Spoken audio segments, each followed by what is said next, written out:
Assalamualaikum warahmatullahi wabarakatuh. Hai teman-teman, kembali dengan saya Diana Tausia dengan NIM 232103050007.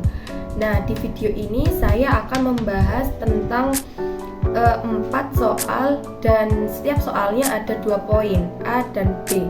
Nah, video ini tuh membahas tentang pelatihan kinerja karyawan dan juga perusahaan.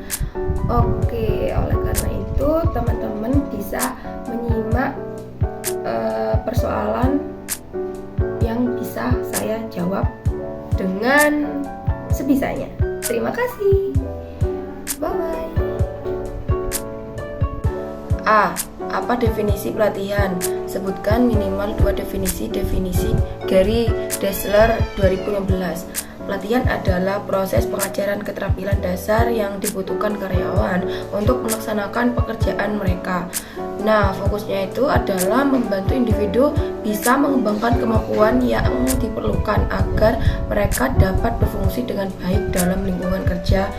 Pelatihan adalah aktivitas yang dirancang untuk meningkatkan kemampuan seseorang dalam pekerjaan yang mereka lakukan saat ini atau di masa mendatang. Nah, di dalam definisi ini, pelatihan itu tidak hanya mengembangkan keterampilan yang dibutuhkan untuk pekerjaan saat ini, tetapi juga untuk persiapan peran di masa mendatang. Nah, kemudian yang B, bagaimana Anda memaknai sebuah pelatihan? Saya memaknai pelatihan itu sebagai proses yang tidak hanya berfokus pada peningkatan keterampilan teknis, tetapi juga sebagai sarana untuk pengembangan pribadi dan profesional seseorang. Pelatihan itu memungkinkan seseorang bisa memperluas wawasan dan meningkatkan kemampuan berpikir kritis, serta bisa beradaptasi dengan tantangan baru di tempat kerja ataupun dalam kehidupan sehari-hari. Lanjut soal yang kedua. Nomor 2A. Apa manfaat diselenggarakannya suatu program pelatihan? Nah, jadi suatu program pelatihan itu dilakukan, yang pertama bisa meningkatkan keterampilan dan pengetahuan, yang kedua meningkatkan kinerja, yang ketiga meningkatkan motivasi dan kepuasan kerja, yang keempat adaptabilitas terhadap perubahan, dan yang terakhir yaitu meningkatkan inovasi dan kreativitas. Nah, secara keseluruhan, program pelatihan itu bukan hanya investasi di dalam keterampilan teknis, tetapi juga dalam pertumbuhan profesional dan keberhasilan jangka panjang. B. Hambatan apa saja yang sering muncul ketika suatu program pelatihan dilaksanakan? Yang itu hambatan yang sering muncul di dalam pelaksanaan program pelatihan itu dapat mempengaruhi aktivitas dan pencapaian tujuan pelatihan. Yang pertama, keterbatasan anggaran. Yang kedua, kurangnya komitmen dari peserta. Yang ketiga, keterbatasan waktu. Dan yang keempat, resistensi terhadap perubahan. Dan yang kelima, kurangnya dukungan manajemen. Terus yang terakhir, pelatihan yang tidak relevan untuk mengatasi hambatan-hambatan ini memerlukan perencanaan yang memang harus matang. Nah, evolusi ini kebutuhan yang tepat dan dukungan manajemen yang kuat agar program pelatihan itu dapat berjalan dengan efektif dan efisien sehingga bisa memberikan dampak yang nyata. Terima kasih. Nomor 3A. Sebutkan indikator yang menunjukkan bahwa suatu pelatihan itu bisa berjalan efisien dan efektif. Indikator yang menunjukkan bahwa suatu program pelatihan berjalan efektif dan efisien itu mencakup berbagai aspek yang mencerminkan pencapaian tujuan pelatihan serta dampaknya terhadap peserta dan organisasi. Sehingga peningkatan keterampilan dan pengetahuan, juga tingkatan partisipasi dan keterlibatan, feedback dari peserta, dan implementasi keterampilan di tempat kerja itu bisa berdampak terhadap kinerja organisasi.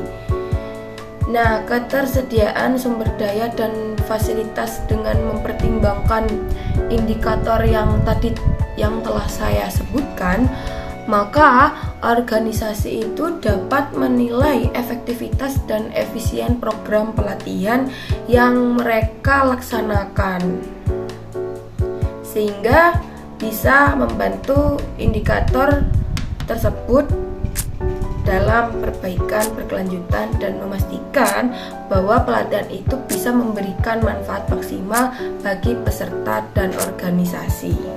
B. Apa saja sih syarat yang harus dipenuhi untuk menciptakan suatu program pelatihan yang efektif? Nah, untuk menciptakan program pelatihan yang efektif, ada beberapa syarat yang harus dipenuhi. Yang pertama yaitu melakukan analisis kebutuhan pelatihan yang mendalam untuk memahami keterampilan dan pengetahuan apa yang perlu ditingkatkan. Kemudian yang kedua yaitu desain kurikulum. Nah, pelatihan harus dirancang dengan mempertimbangkan konteks tujuan yang telah diidentifikasi dan materi yang relevan. Terus yang ketiga, instruktur atau fasilitator pelatihan harus memiliki keahlian dan pengalaman yang memadai di bidang yang diajarkan. Kemudian yang nomor 4, lingkungan pelatihan itu harus diberikan fasilitas yang nyaman dan mendukung. Nah, hal itu sangat penting untuk keberhasilan program. Kemudian yang terakhir, penggunaan berbagai metode dan teknik pembelajaran yang sesuai dengan gaya belajar peserta itu bisa meningkatkan efektivitas pelatihan sehingga membentuk pelatihan variatif. Kemudian ada yang nomor 6. Berarti yang tadi bukan yang terakhir ya. Yang nomor 6 yang terakhir. Yang nomor 6 yaitu evaluasi penting untuk mengukur sejauh mana peserta dapat menerapkan keterampilan yang telah dipelajari dan untuk mengevaluasi dampak pelatihan terhadap kinerja individu dan organisasi. Nah, dengan memenuhi syarat-syarat ini, program pelatihan itu bisa dapat dirancang untuk mencapai hasil yang maksimal, baik bagi peserta maupun organisasi secara keseluruhan. Soal nomor 4. A. Apa yang Anda ketahui tentang model ADI dalam program pelatihan?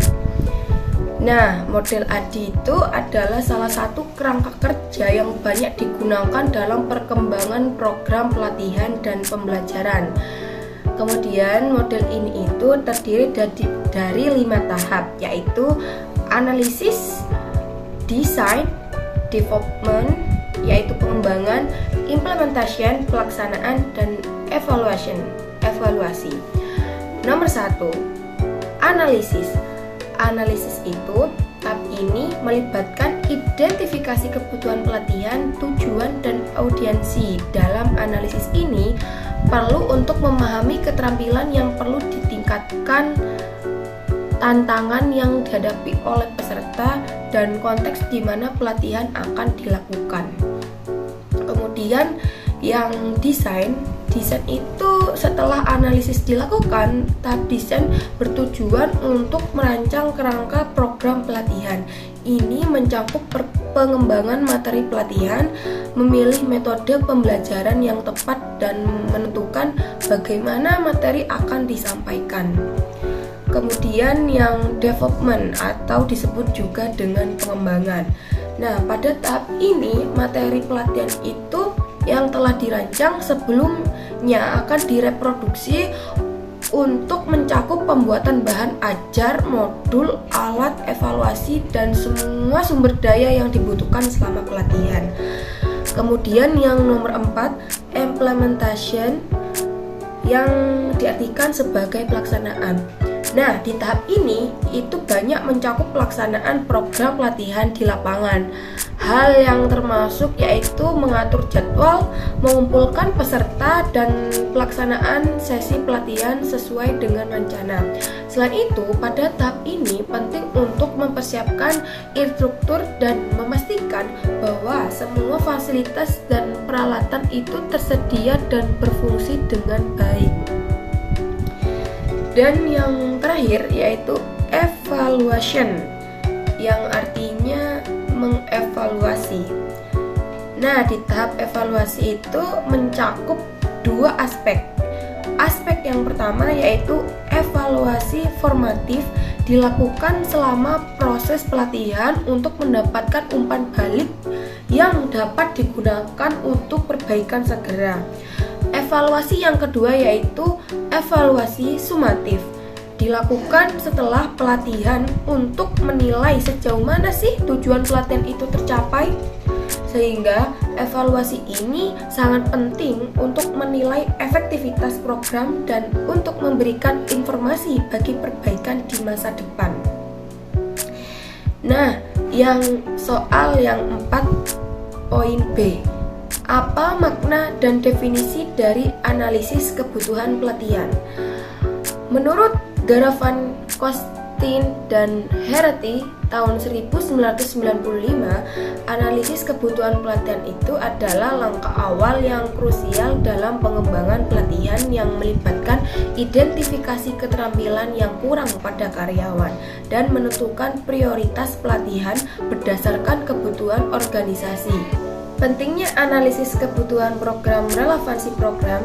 Dengan melakukan analisis kebutuhan pelatihan, organisasi dapat merancang program pelatihan yang relevan dan sesuai dengan kebutuhan karyawan dan tujuan organisasi. Efisiensi sumber daya. Analisis ini membantu organisasi untuk mengalokasikan sumber daya pelatihan secara efisien, sehingga bisa memastikan bahwa waktu dan biaya yang dikeluarkan untuk pelatihan bisa memberikan hasil yang maksimal. Kemudian peningkatan kinerja, dengan mengidentifikasi area yang membutuhkan peningkatan pelatihan yang tepat dapat membantu karyawan mencapai tingkat kinerja yang lebih tinggi dan meningkatkan produktivitas secara keseluruhan. Dengan demikian, analisis kebutuhan pelatihan merupakan langkah kritis dalam pengembangan program pelatihan yang efektif, berfungsi sebagai dasar untuk seluruh proses perencanaan dan pelaksanaan pelatihan. Terima kasih untuk teman-teman yang udah nonton video saya dari menit 0 sampai menit terakhir. Oleh karena itu, saya harap teman-teman yang sudah menonton video saya mendapatkan ilmu yang bermanfaat. Jumpa lagi di video selanjutnya. Bye bye. Assalamualaikum warahmatullahi wabarakatuh.